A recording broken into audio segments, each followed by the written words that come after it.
Então, como conteúdo programático do webinar, a gente vai passar primeiro de uma forma bem breve, sucinta, sobre a conceituação, primeiro da TCC, né, então da terapia cognitiva comportamental, e depois passando de uma forma justamente para diferenciar, né, a TCC tradicional da positiva. Então, quais são as diferenças, né? O porquê que existe esse novo termo, né, positiva? Da onde que veio? O que significa isso? A gente vai trazer aqui um pouquinho, de uma forma também muito breve, evidências empíricas, então, da efetividade da TCC. E, então, também a gente vai comparar esse modelo tradicional versus o que a literatura, né, traz como uma abordagem dos pontos fortes, né, justamente ligada a essa questão da TCC positiva. Antes da gente começar, eu quero ressaltar que todos esses dados, todas essas informações foram retirados do livro que é lançamento na editora Rogreff Cetep, que se chama A Prática da Terapia Cognitiva Comportamental Positiva. Então, foi um lançamento desse mês, já está disponível para quem quiser conhecer.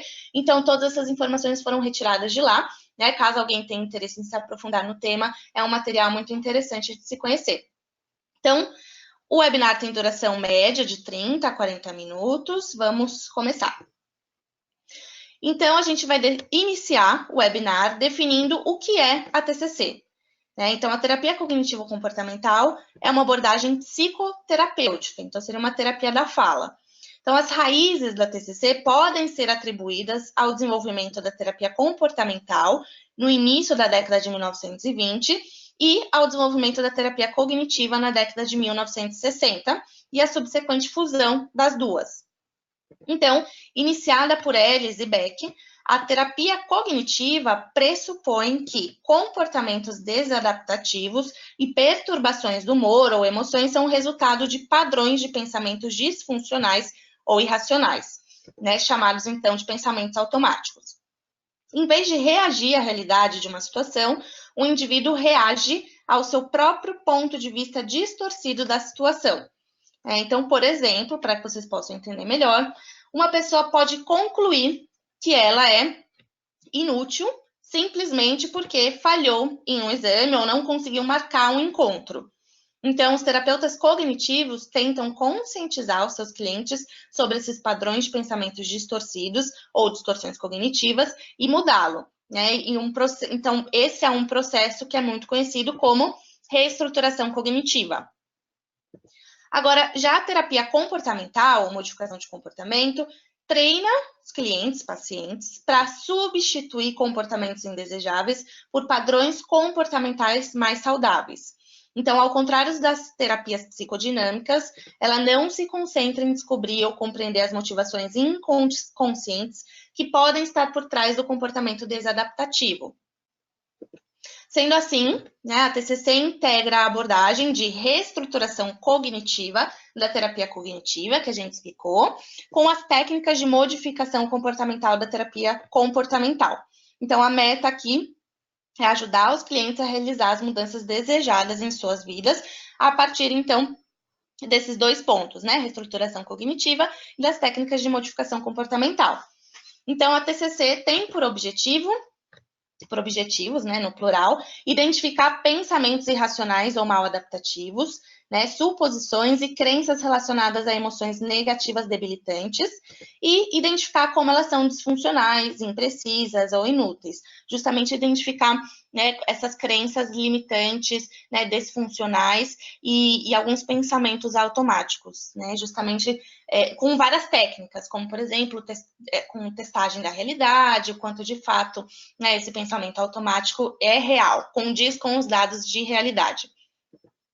Então, ou seja, né, realizar um esforço para rejeitar as cognições distorcidas e substituí-las por alternativas mais realistas e benéficas. Então, o cliente também pode apresentar certas crenças centrais, que a gente chama de esquemas, que são falhas e requerem modificação.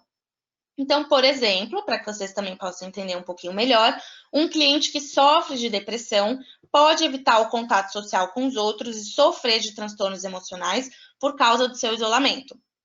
Então, quando questionado, esse paciente pode revelar ao terapeuta que tem medo da rejeição, né, do que os outros podem fazer ou dizer para ele.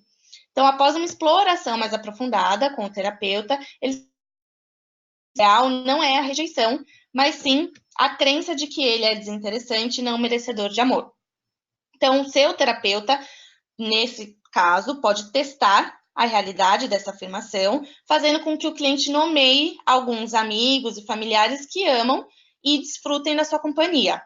Então, ao mostrar para o cliente que os outros o valorizam, o terapeuta expõe a irracionalidade dessa crença e fornece um novo modelo de pensamento a fim de mudar o seu antigo padrão de comportamento. Então, nesse caso, o cliente aprende a pensar, por exemplo, sou uma pessoa interessante, amável, portanto, eu não deveria ter dificuldade em fazer novos amigos em situações sociais. Então, se cognições irracionais suficientes forem alteradas, ele vai poder sentir alívio considerável em alguns sintomas da sua depressão, e dessa evitação do contato social. Então, diferentes técnicas podem ser empregadas na TCC para ajudar os clientes a descobrirem, examinarem seus pensamentos e mudarem os seus comportamentos. Então, dentre essas técnicas, a gente pode citar aqui um diário de monitoramento dos pensamentos, sentimentos e ações que surgem em situações específicas. Então, o diário ajuda a tornar mais consciente, ou tornar o cliente mais consciente de seus pensamentos desadaptativos e a mostrar suas consequências no comportamento. Então, nos estágios posteriores da terapia, também pode servir para demonstrar e reforçar comportamentos positivos. A segunda técnica seria o ensaio cognitivo. Então, aqui o cliente imagina uma situação difícil e o terapeuta o guia por um processo passo a passo sobre como enfrentar aquela situação e lidar com ela de forma bem-sucedida. Então, os clientes trabalham no ensaio dessas etapas mentalmente, Então, é um exercício de imaginação. Quando a situação surge na vida real, os clientes vão recorrer ao seu comportamento ensaiado para resolver. Os clientes também são solicitados a testar a validade dos pensamentos e esquemas automáticos. Então, o terapeuta pode pedir aos clientes que defendam ou produzam evidências de que um esquema é verdadeiro. Se os clientes não puderem enfrentar o desafio, ou seja, trazer de fato evidências que comprovem a validade desse pensamento, a natureza defeituosa do esquema deve ser exposta. Então, aqui fica evidente, de forma clara, que não existem dados de realidade para que validem esse pensamento. Temos também a modelagem. Então, o terapeuta e o cliente se envolvem em alguns exercícios de interpretação de papéis, nos quais o terapeuta age com comportamentos ou respostas apropriadas às situações. Então, o terapeuta aqui acaba servindo muitas vezes como modelo, nesse exercício de interpretação de papéis. Temos o condicionamento, Então, o terapeuta, nesse caso, usa o reforço para encorajar um comportamento particular. Então, por exemplo, uma criança recebe uma estrela dourada toda vez que fica concentrada nas atividades e realiza suas tarefas diárias. Então, essa estrela reforça e aumenta o comportamento desejado, identificando esse comportamento como algo positivo. E o reforço, é importante ressaltar, ele também pode ser usado para extinguir comportamentos indesejáveis, colocando aqui as consequências negativas.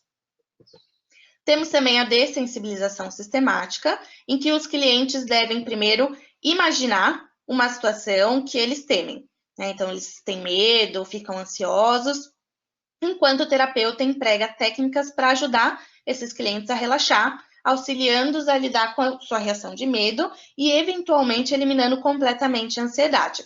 Lógico que é todo um processo, Então, a imagem das situações, Então, primeiro existe um exercício de imaginação dessa situação específica, essa imagem se torna progressivamente mais intensa até que o terapeuta e o cliente abordem a situação causadora de ansiedade na vida real. Então, é uma exposição gradual. A exposição ela pode ser aumentada até o ponto do que a literatura chama de inundação, favorecendo uma exposição máxima à situação real, que de fato é o gatilho, desencadeia esses sentimentos, essas reações de medo e ansiedade. Então, ao emparelhar repetidamente uma resposta desejada, então aqui no caso de relaxamento, com uma situação de produção de medo, o cliente se torna insensível à velha resposta do medo e aprende a reagir com sentimentos de tranquilidade. E aí, além de outras técnicas, além dessas técnicas que a gente já citou, né, existem técnicas de relaxamento, mindfulness ou atenção plena e distração, que também são comumente usadas. E a terapia, acho que é importante dizer, a TCC também é frequentemente usada em conjunto com medicamentos, como, por exemplo, estabilizadores de humor, para tratar condições como depressão e transtorno bipolar. Não é regra, mas acho que é interessante trazer aqui que existe esse trabalho em conjunto muitas vezes. E, por fim, existem as tarefas de casa. Então, os terapeutas cognitivo-comportamentais frequentemente solicitam que os seus clientes completem as tarefas de casa entre as sessões de terapia. Então, essas tarefas podem consistir em experimentos comportamentais reais, em que os pacientes são encorajados a experimentar novas respostas às situações discutidas em sessões de terapia, né? E é justamente uma tarefa para que esse paciente consiga generalizar, né, tudo o que é trabalhado em sessão para outros ambientes fora da sessão, né, do contexto do setting. E aqui a gente vai trazer algumas evidências empíricas, né, de que a TCC é eficaz para o tratamento de uma variedade de situações. Então, dentre, né, essas situações, a gente pode dizer que a TCC é eficaz para o tratamento de transtornos de humor, de ansiedade, transtornos de personalidade, transtornos alimentares, abuso de substância e transtornos psicóticos. Então, é interessante também trazer que o tratamento é frequentemente realizado a partir de alguns protocolos, com tratamentos específicos dirigidos por técnicas breves, diretas e limitadas no tempo para transtornos psicológicos específicos. Então, para entender a TCC, né, a TCC positiva agora, a gente vai trazer primeiro uma situação para que vocês possam imaginar, né? E aí a gente vai conceituar após esse exercício. Então, eu vou pedir para que vocês se imaginem, né, com muita fome e decidam comer, né, em um restaurante. Depois de vocês terem esperado por algum tempo nesse restaurante, vamos supor que tinha muita fila, você é convidado a se sentar e o gerente se apresenta. Então, esse gerente começa a fazer algumas perguntas sobre a sua fome. Então, você está com muita fome?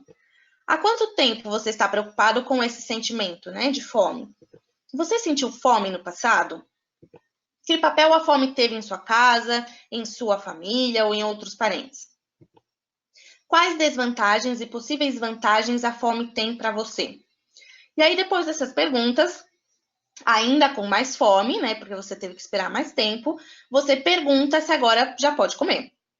Mas, além disso, o gerente quer que você preencha alguns questionários sobre a fome e talvez sobre outras questões que ele julgue importante.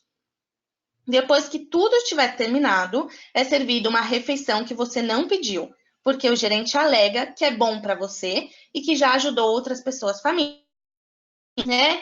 Então, com esse exercício, né, de imaginação, a grande pergunta que fica é: quais são as chances de você deixar o restaurante se sentindo satisfeito? E por que a gente trouxe essa situação? Essa situação específica exemplifica um pouco do que a gente chama de modelo tradicional de causa e efeito, que também é chamado de modelo médico ou modelo focado no problema. E a gente vai trazer aqui um pouquinho do modelo tradicional justamente para comparar, né, com uma abordagem nos pontos fortes, né, que é resgatada pela TCC positiva. Então, nesse modelo tradicional, é preciso primeiro descobrir com exatidão do que se trata a questão para afirmar se um diagnóstico está correto antes que uma medicação possa ser fornecida.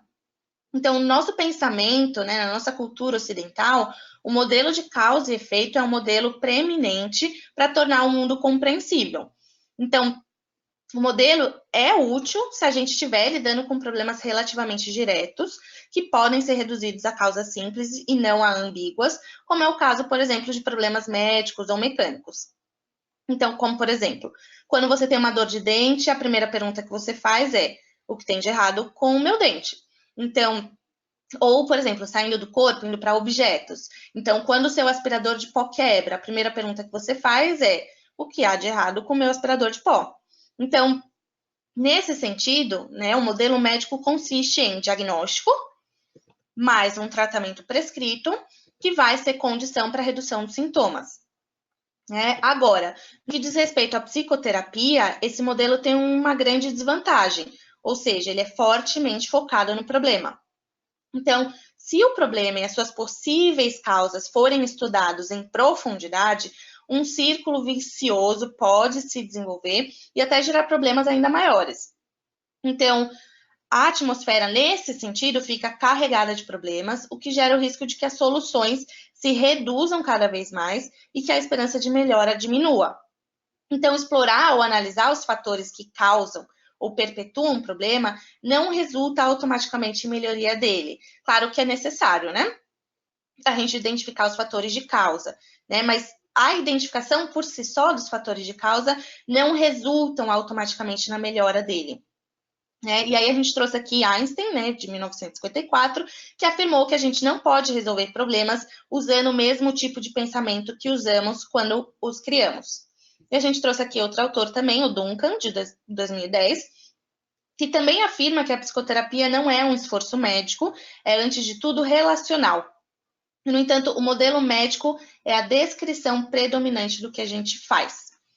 E aí, mais uma fala, então, do Duncan, que ele diz: minha descrição da psicoterapia está fora da linguagem do diagnóstico, do tratamento prescritivo e da cura, e procura refletir a natureza interpessoal do trabalho, bem como a perspectiva do processo terapêutico do consumidor, o benefício e a adequação dos serviços. Então, justamente questionando esse modelo médico do diagnóstico, né, e de uma certa, entre aspas, né, receita, né, do diagnóstico, mais tratamento prescrito, redução dos sintomas. Né? Na psicoterapia, existem outras formas mais eficazes de trabalhar os problemas, as demandas que chegam. Então, é válido pensar aqui quais são as problemáticas do paradigma de resolução de problemas.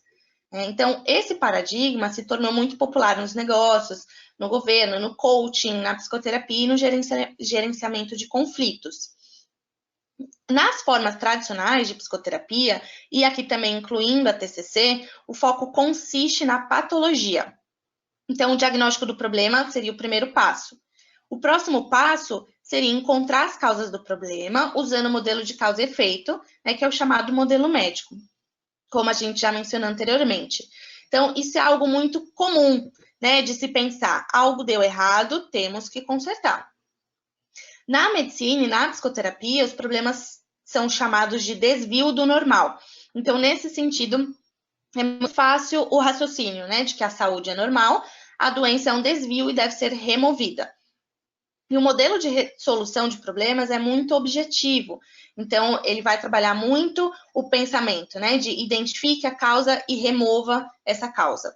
E, de fato, analisar o problema, encontrar a causa e consertar é um caminho simples e atraente, e faz sentido e é orientado para a ação, né? Só que, infelizmente, esse modelo é inadequado por vários motivos, sendo eles aqui, se a gente puder citar, de que em uma situação interativa complexa, talvez a gente nunca consiga isolar uma única causa.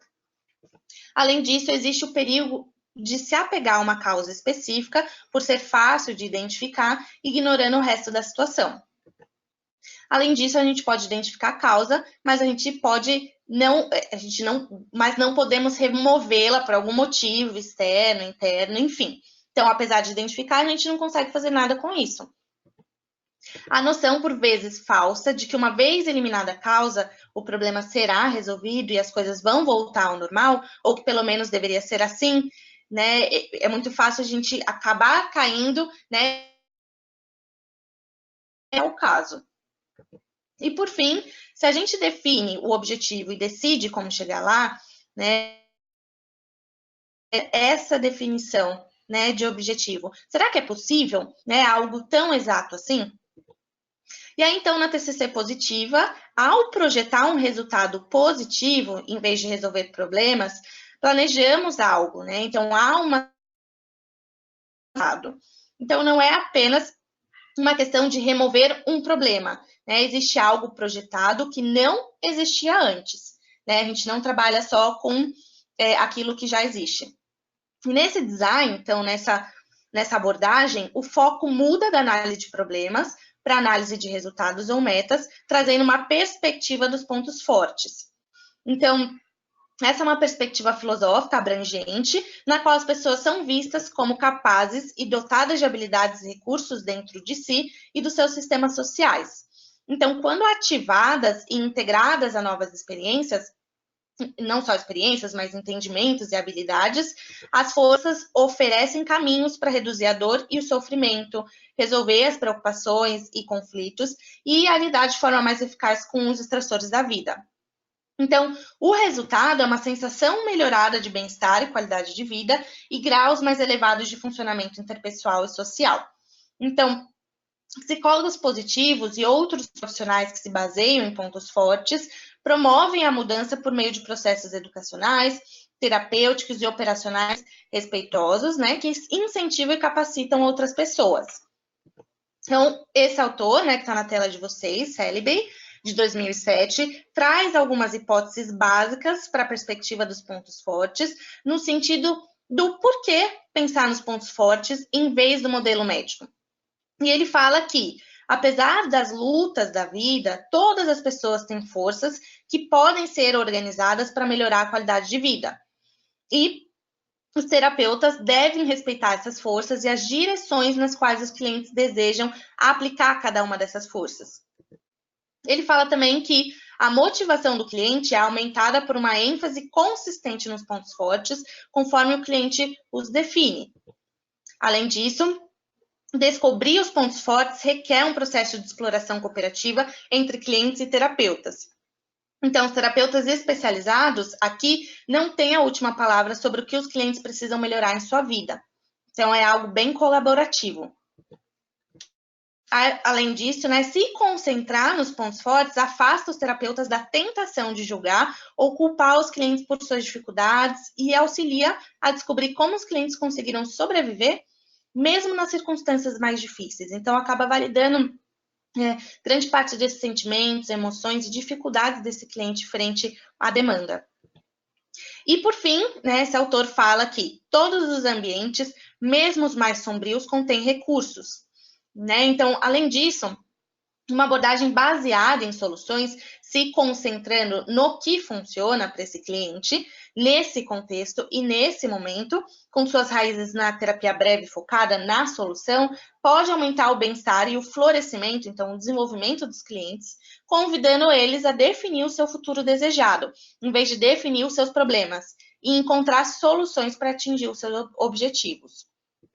Então, a melhora é frequentemente realizada redirecionando a atenção da insatisfação sobre um status quo, né, uma situação específica, para um objetivo positivo e para começar a dar os passos em direção a esse objetivo. Então, esse processo de mudança de atenção geralmente conta com 3 etapas. A primeira etapa seria reconhecer o problema do cliente, né, o que a gente pode fazer dizendo, né, isso deve ser difícil para você. Isso por si só já reconhece, já valida o que o cliente está passando. Sugerir também um desejo de mudança, dizendo, então, eu acho que você gostaria que as coisas fossem diferentes. E, por fim, a última etapa seria perguntar sobre o resultado desejado, como, por exemplo, como você gostaria que as coisas fossem diferentes? Né? Essas 3 etapas acabam impulsionando, né, responsabilizando e chamando esse cliente para colaboração, né, durante o processo. E segundo a psicologia positiva, se livrar da infelicidade não é o mesmo que alcançar a felicidade. Da raiva e da depressão não vai preenchê-lo automaticamente com paz, amor e alegria. Então, se livrar das fraquezas não vai maximizar automaticamente os seus pontos fortes. Então, nesse sentido, a felicidade e a infelicidade não estão no mesmo contínuo. E é importante dizer aqui, né, nessa mesma linha de raciocínio, que as estratégias para minimizar o medo, a raiva ou a depressão não são idênticas às estratégias para maximizar a paz, a alegria, a força ou o significado. Então, o bem-estar subjetivo aqui é uma junção de 3 fatores diferentes, né, considerando aqui afetos positivos altos, afetos negativos baixos e alta satisfação de vida, em que afetos positivos e negativos estão em diferentes rotas. Então, um autor chamado Fredrickson, de 2009, argumenta que a chave para o desenvolvimento emocional é ter uma proporção mais alta de emoções positivas comparadas às emoções negativas. Então, aqui a gente não está dizendo que não existem, que a gente deve negar essas emoções negativas. Não, é uma questão de proporção.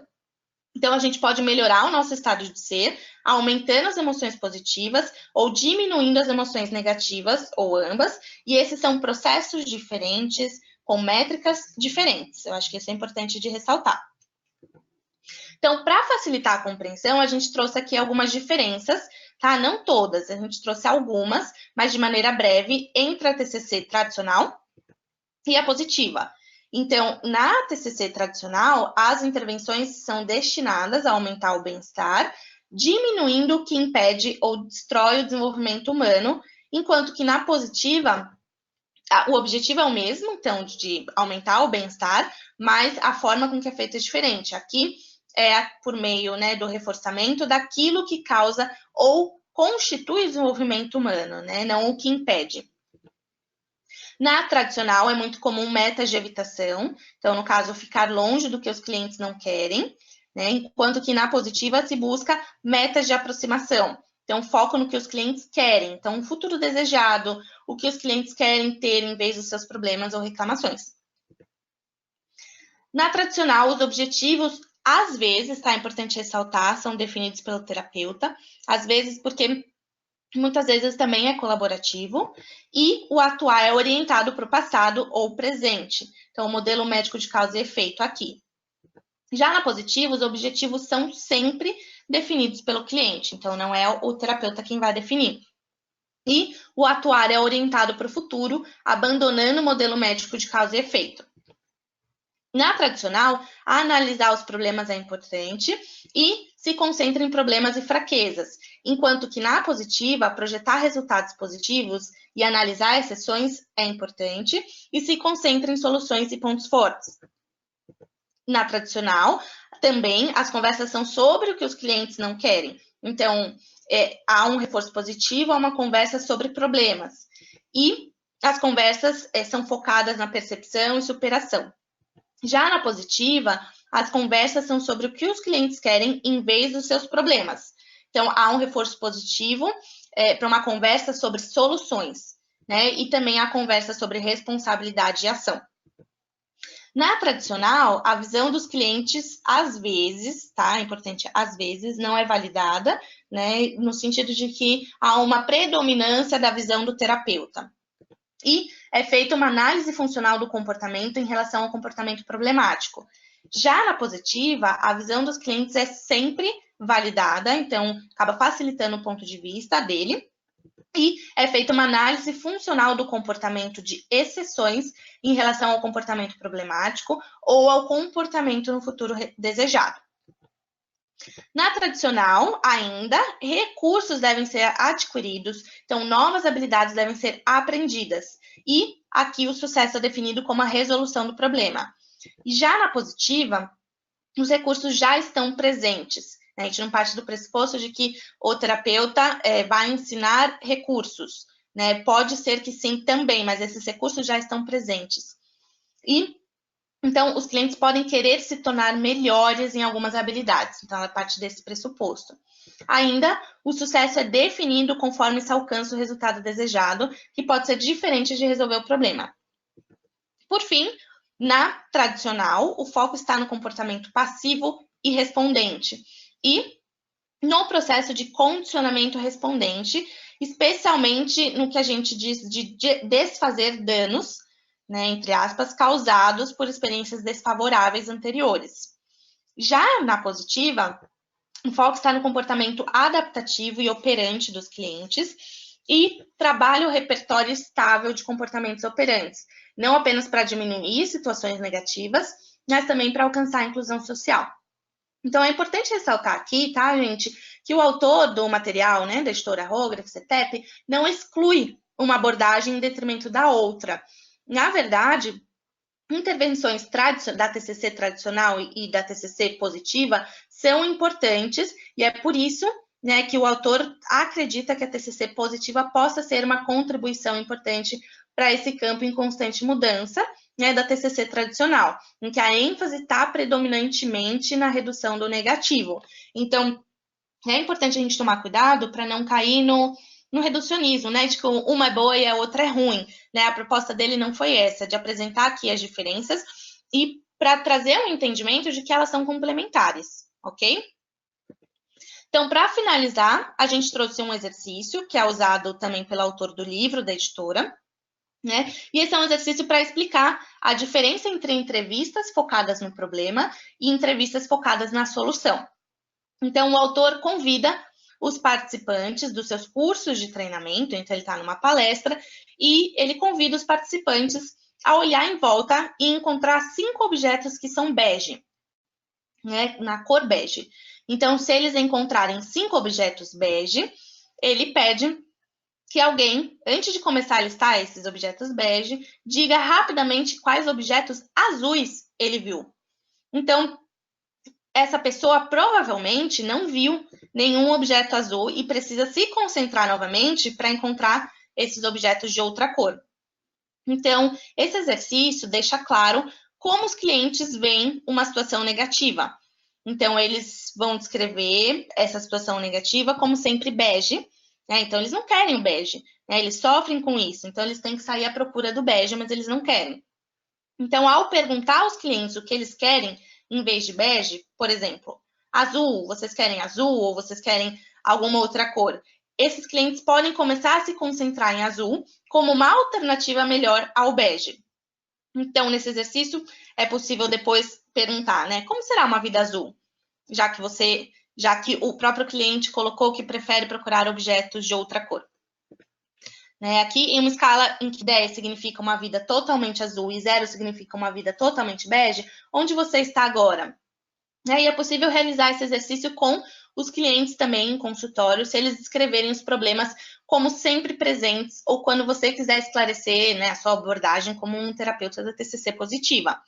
Né? Então, aqui é interessante esse exercício, né, de colocar uma situação, né, em que ele se vê quase como obrigado, né, ele precisa, então, procurar objetos bege, sendo que ele não quer. Por exemplo, tá difícil encontrar objetos bege. Depois que ele encontra objetos bege, né, opa, eu poderia ter proposto de outra cor, né, essa procura. Né? E é bem interessante para questionar, de fato, né, o porquê algumas pessoas permanecem nessas situações negativas, o que está por trás, né? E pensar em outras situações, né? Como eles se imaginam frente a elas. Então, gente, foi uma explicação bem breve, tá? Bem geral, superficial sobre a TCC positiva, né? É mais para dar um gostinho, né? Para vocês conhecerem, entenderem que existem diferentes formas de se trabalhar com a TCC, tá, em consultório, e que seria legal, se vocês se interessaram pelo tema, adquirir um material, né, a prática da terapia cognitivo-comportamental positiva, que foi um lançamento desse mês.